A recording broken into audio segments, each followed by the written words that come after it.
This is just a quick video to show you how to fit the standard ambient lighting from one Astra MK6 to the other one which didn't have it, or didn't have it the wiring loom for it to plug in.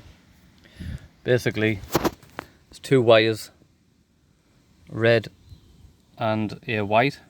I've extended them because obviously the wiring plug wasn't in, so I've extended them to fit onto the live and negative on the window switch.